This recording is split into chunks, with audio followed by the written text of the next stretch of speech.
Nigeria is damaged, irreparably damaged, and it cannot be fixed. I will not mince words. The only thing that can fix Nigeria is a reset. You can interpret that however you want to interpret it. Why don't the Yorubas and the Igbos of Nigeria genuinely trust or like each other? Why? This is a fundamental question we need to ask openly, even though it is a very uncomfortable one. We need to talk about it. Believe me, not talking about it only makes it worse. And I suppose some of you understand exactly what I mean. Most Nigerians out here seems to be afraid to ask this question openly, like I'm doing now. But, well, here it is. Why don't the Yorubas and the Igbos of Nigeria truly, genuinely trust or like one another? I ran a survey last week among 300 people, Nigerians, both Yorubas and Igbos, and here is the responses I gathered from them. Here is what I gathered from all the responses I got from all 300, okay? Most of the Yorubas said, they said the one reason why they don't like the Igbos is because the Igbos always want to be in control. They feel privileged and think they are above every other tribe in Nigeria. An Igbo person is too conservative and would not genuinely mingle with other tribes, which is why they want to divide Nigeria, because the Igbos lost their political and individual identity during the civil war between 1967 and 1970. So I suppose they are talking about the Biafra time. Now let's come to the response I got from the Igbos regarding the Yorubas. Most of the Igbos said a Yoruba man or woman should not be trusted and cannot be trusted. A Yoruba person is very unpredictable, arrogant, disrespectful to other tribes in Nigeria, and they believe the Yoruba tribe is the only tribe that is above all, and they want to show themselves as the most educated tribe in Nigeria. Ladies and gentlemen, it don't set. This is a massive problem, and this is why I said we need to talk about this. If we don't talk about it, believe me, this is not going to go anywhere. The tribalism issue in Nigeria is tearing the country apart. How do we fix this? How do we change the mindset of these people, both the Yoruba and the Igbos, to see themselves as one? Because this antagonism situation has been for a long time. It didn't just happen in my own time. It's been there since like forever, but nobody seems to be talking about it. We need to talk about it. We need to educate the younger ones coming up, growing up, that this is not the way it should be. I detest the dog whistle. Should Nigeria be divided, yes or no? Why do you think Nigeria should be divided? And why do you think Nigeria should not be divided? Are you of the opinion that Nigeria should stay together, live together as before, as one? Or you are of the opinion that Nigeria should not be together, we should be divided, the country should be divided, so every region should go on their own? What do you think? What do you think is the best way around it for a better country? For a better country that you and I dreamt of. So what do you think? Listen to this video to the end, so that at the end of the video you see reasons why you should think, why you are thinking Nigeria should not be divided, or why Nigeria should be divided. Then you add your own opinion, your honest truth, why Nigeria should be divided and why Nigeria not to be divided. The best way forward. If you think Nigeria should not be divided, what is the way forward? How do we build this unity again? How do we come together again? How do we build this trust again? Because now we are so divided. Do you understand? So watch this video to the end, and please do me a favor, like, share, comment and subscribe to this YouTube channel, so that YouTube can continue recommending these videos and the channel to others to see, because the video is important. Let's watch. Of an entire ethnic group in Nigeria, and let's call a spade what it is. It's becoming one too many that we want to consistently and continuously scapegoat the Igbo ethnic tribe in Nigeria, and it's unacceptable. It is unacceptable because there is a history of violence targeted at that group since 1953 in our country. Listen, Caesar, a meeting was held in Lagos, not necessarily a meeting, in Parliament. Anthony and Naholo moved a motion for the independence of Nigeria. The North opposed that motion, and at the train station, when they were going back to their constituency, they met a crowd that was essentially mocking them. They got back to the North. Chief Akintola led a tour across the north, to campaign essentially for the independence, to rally the north in support of Nigerian independence. Guess what happened after that? Riots broke out in northern parts of Nigeria, particularly in Kano, where over 240 Igbos were massacred. Were they the ones that demanded for Nigeria to have an independence at that time? In 1966, particularly in May, months before the Civil War happened, thousands of them were massacred across northern cities, and they had to flee to the east for safety because thousands of them were indiscriminately killed for what they knew nothing about, right? So let's not even talk about the Civil War and the hundreds of thousands that were massacred, and the fact that after 1970 this entire ethnic group had to start from the scratch again to begin to build their lives. And since look at what they have done since 1970, a group that left or started from nothing, went to Bauchi, went to Kano, went to Meduguri, went to Akure, went to Ogun State, and look what they have built in 40 years of hard work, grit, and no support from the federal government. Look what they have done from themselves. But what we consistently and continuously do is to signal hatred and violence against the group, and this thing has to stop. We can't continue a country. Listen, if you don't want a group of people to be a part, let them go then. I don't understand this. Every turn there has to be an excuse to single out an ethnic group. I take a typical example, just like the past elections. I heard people telling how can the Obi, for instance, have scored 98% in certain states in the north? How can he have scored 90%? Muhammad Buhari, under a PDP-led federal government, scored over 90% votes in 4 northern states. Go and check the results in Katsina, go and check the results in Bauchi, go and check the results in Jigawa. He scored over 90% in those states under the leadership of the PDP as a federal government. So it was okay for Buhari to score over 90% in his own core constituency, but something utterly went wrong when Obi did it in the southeast. This ethnic group have always been part of a nationalist political party and never really have ever built a regional movement. All the times they have supported a political party have been national political parties, right from the NCNC. Yeah, true. They have a stakeholder in the PDP. They don't have the regional party in the sense that we had ACN in the southwest, in the sense that they had AMPP in the north. They did not have the behemoth of a regional political party. So where is all this hate coming from? Where is all this hate coming from? They tell you now, for instance, that they have a rabid mob who are harassing people on the internet because their candidate lost. We have very short memories. In 2011, a candidate lost in this country and over 800 people were massacred in violence in the north. I so know this because I personally saved 11 core members and were hidden in my father's hotel in Kano. So what are we saying? 800 people were massacred because of the ambition of somebody in this country. And suddenly we are losing our minds because we are saying people are insulting you online and they're a rabid mob. Let us stop this. Let us stop this ethnic dog whistling. Let us stop this ethnic baiting. And this thing should not continue. I thought it would be quite apparent. I don't know too many countries that have had civil wars like we have and don't have a memorial. And particularly for the fact that we have new generations of Nigerians growing up and that prior experience has not been adequately addressed, either to address the traumas of it and those that suffered from it as victims on all sides. So as a nation, in terms of nation building, I think it's the one perfect thing that particularly like a president currently like Asiwaju, who's you could deem a Yoruba president who's kind of on the neutral side, to give a balanced catharsis for the nation so we can move past that and try and meld together more united. And I think it's fundamental that if people don't feel that that has been acknowledged, they are lost from that era and the wrongs on all sides. I think it's just fundamental to nation building. If we think we want to develop as one nation, that we have that, particularly somewhere in Abuja, that all the names of those who were lost during the Civil War is memorialized. Now, I know your father very well. It's like a grandfather, but called me friend. And he was on this trajectory about uniting the nation. And it was one of in the forefront of identify the true identity of Nigeria. But I see on Twitter these days and social media how I didn't know that Nigeria was this divided until you get to Twitter. And that's where in fact, people are asking Gok, the excerpt AI tool, and questions that will further explain the division and the gap, ethnic gap and the tribal gaps. And you have ascribed that there's little knowledge about what has happened to us in the past. You look at those who say history being taken out of our curriculum is the major problem. But how many years now since the Civil War? What more can we do to make the restructuring process that Pa Adebanjo preached before he died? Is it part of the process, or what exactly? Or is it a political will? Is the government of the day? Where do we start from exactly? Because definitely the younger generation are terribly divided.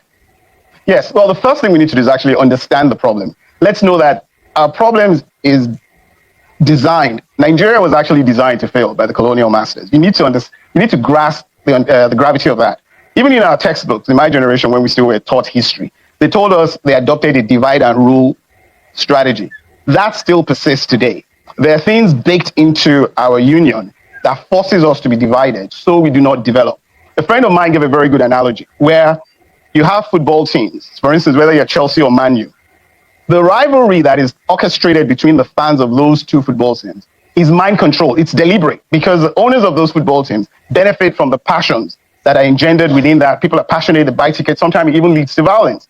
Nigeria is in a similar position where maybe they just start a concept that there's something called Igbo and Yoruba rivalry. Where did that come from? These two people have lived together for thousands of years. There was no rivalry. So until someone just orchestrated that as a template to keep those two united, because of course, if you have Igbos and Yoruba united, you probably would unite across the entire South and the Middle Belt and change. Because what happens is the reason why we have bad government in terms of we don't have good leaders emerge, and even those who emerge, we can't hold them accountable because the people are divided. That's it. So the crux of it is we are designed to fail so that we are designed to be divided so that we fail. And that's why there's things like the Civil War Memorial I'm talking about, and people understanding how what my friend called Oyibo Wayo is at play in all the things that happens in the country. And it plays even, for instance, when you see distracting things like Big Brother, which is distracting our youth from focusing on the issues. Some of these things are deliberate. Let's not think it's an accident. Northern Islamic territory has never wanted to be part of Nigeria. When in 1966, Major General Aguiyi-Ironsi merged all Nigeria together, merged all our assets together, merged all things we have together under one Nigeria, he did it in order to appease the Northerners. He did it to appease the Islamic community. Yet, they were never satisfied. They don't want to be with us. Few months later, Colonel Muritala and all his boys planned a retaliatory, they call it a retaliatory coup. I don't know who they were retaliating against. So, in the process where they killed all the senior officers in Yoruba land, except about 5 that were left. All senior officers from Yoruba land. 3 were killed from a war. They were never satisfied. In the last 14 days, the northern Muslim states have murdered at least 3 people each day. Just because they don't want to be part of us. They go to churches to go and murder people. They go to mosques to go and murder people. They go to farms to go and murder people. They go to homes to go and murder people.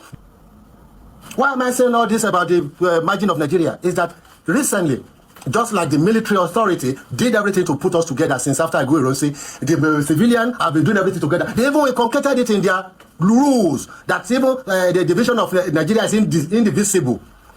How can you say we are indivisible when the people you are marging us we don't want to be with us? You are arresting us for saying things that are wrong about our unity. But you are allowing the empire in the north to go with impunity, to continue to kill with impunity. How can Nigeria be together when people cannot go and worship in their church? How can Nigeria be together when Muslims are even afraid to go to mosque because they are not Muslim enough, they will be killed?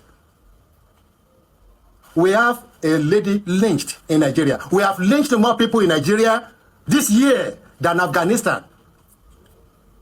We have killed more people in Nigeria this year in the name of religion than anywhere in the world except Syria.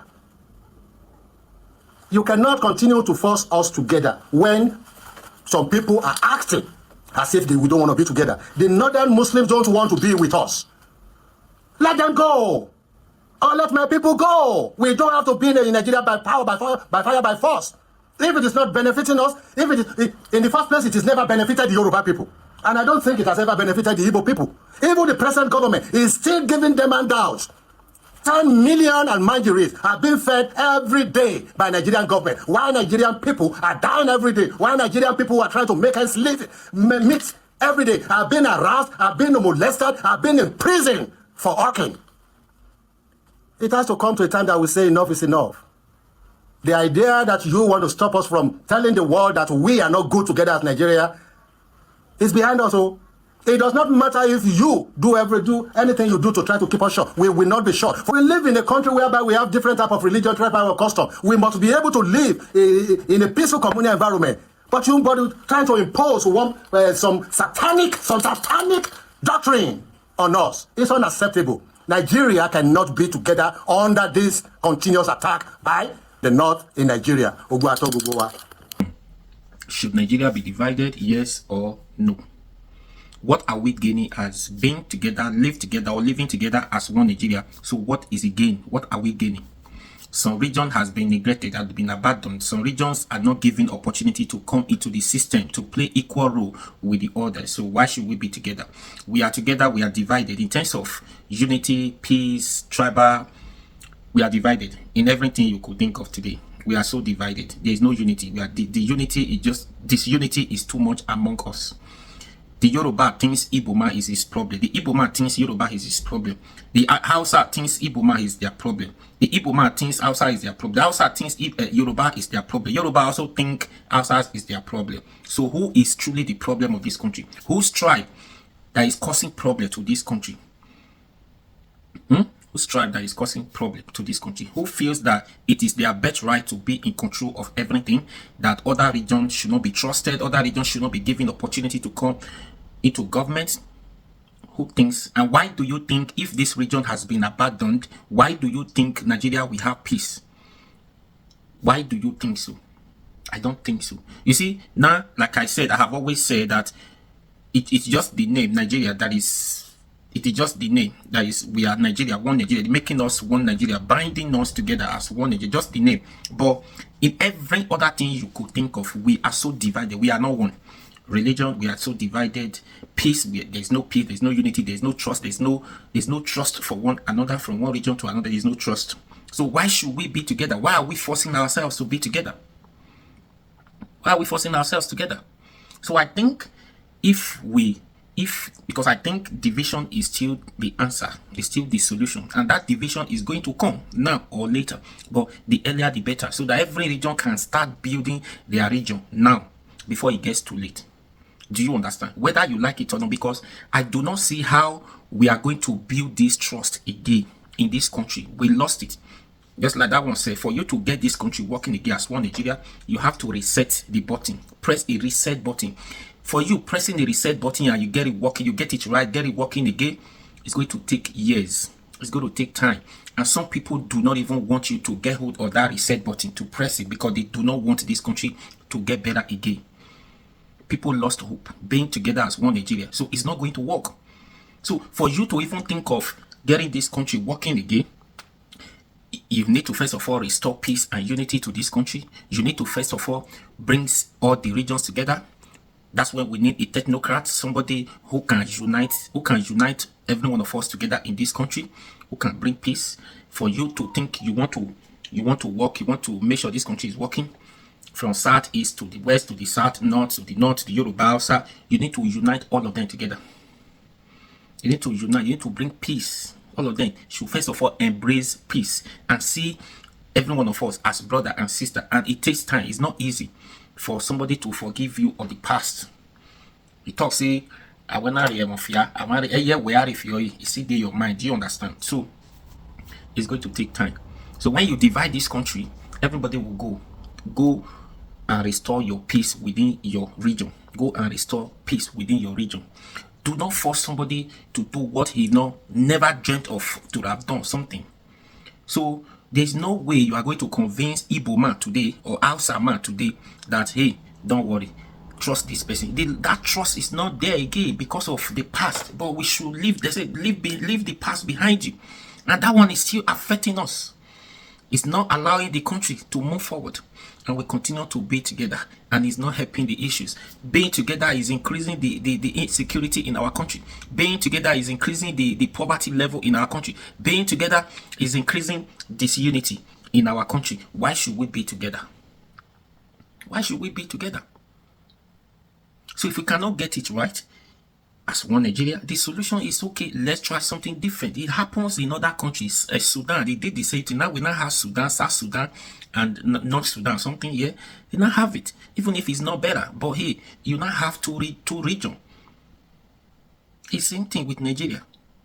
Some regions are not ready to move forward. Some regions are the problem of this country. I will say the Northerners has been the major problem we have in this country. The Northern region, they have been the major, especially the Fulanis, but all of them, we call them the North. So they are the major problem we have in this country. They are the reason why the country is not developing. Reasons why insecurity is increasing. Reason why no president has been able to solve the issue of insecurity in the country, all because of the North.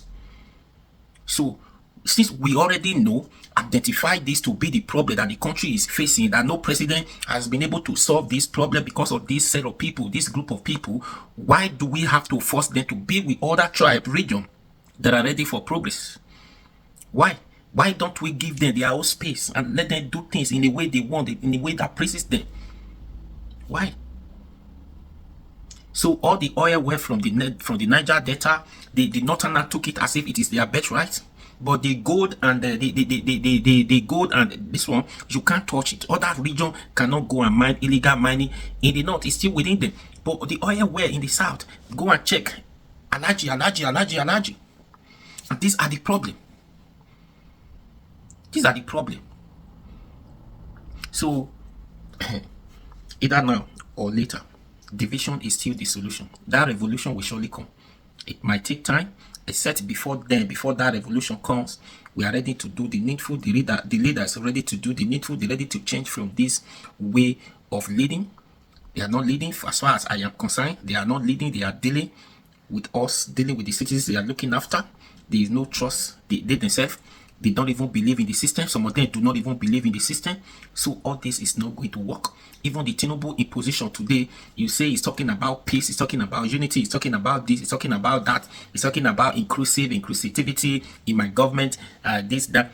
Tinubu himself, 2006, I think 2006 or something like that, Tinubu said, he's saying in the newspaper today that he does not believe in one Nigeria, that one Nigeria cannot work. Tinubu said it. Is it 2006 or 2014? Tinubu said it, that he does not believe in one Nigeria, that one Nigeria is not going to help us. But he's the one in position today. Has he been able to do it? No. So, what do you think? Leave your honest opinion. But please, don't forget, like, share, comment, and subscribe. Comment your opinion, at least.